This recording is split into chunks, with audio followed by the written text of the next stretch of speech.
On raconte chez les Samis de Sibérie qu'il y avait autrefois une jeune fille aux pieds très agiles. Chaque fois qu'un jeune homme lui déclarait sa flamme, elle prenait ses jambes à son cou et elle partait plus vite que le vent. Jamais un jeune homme n'a réussi à la rattraper, jusqu'au jour où un jeune homme fou, amoureux, transi, devant sa kota, sa tante, lui fait sa déclaration.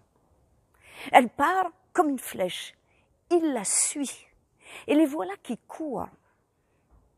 Elle, de temps en temps, s'arrête, le laisse approcher, puis elle repart de plus belle. Lui, au début, il suit. Puis petit à petit, il l'oblige à prendre la direction de la montagne. Arrivée au pied de la montagne, elle escalade le flanc de la montagne comme une flèche. Lui, il court encore, mais petit à petit, il s'épuise. Elle va de plus en plus vite. Elle arrive au sommet et d'un bond, elle arrive dans un nuage gris.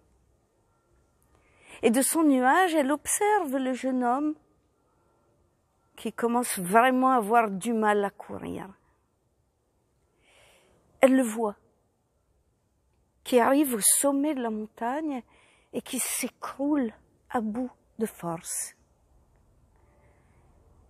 Elle descend de son nuage, inquiète, s'approche du jeune homme. Il a juste assez de force pour articuler de l'eau. Il n'y a pas d'eau au sommet de la montagne. Elle découvre ses seins, les presse au-dessus de ses lèvres. Quelques gouttes de lait atteignent les lèvres du jeune homme, et c'est assez pour lui redonner vie. Mais juste à ce moment, une bourrasque violente se met à souffler et emporte le lait de la jeune fille jusqu'au ciel, en une traînée blanche.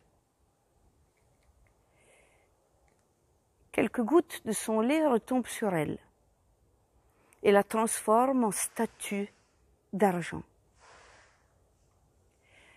On dit que le jeune homme a repris force et vie, qu'il est rentré au campement et qu'il en est mort d'amour.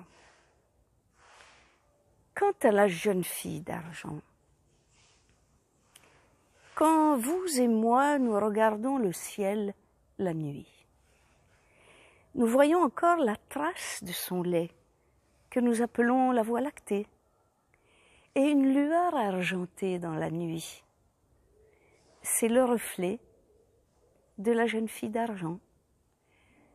Ça s'est passé comme ça, et pas autrement.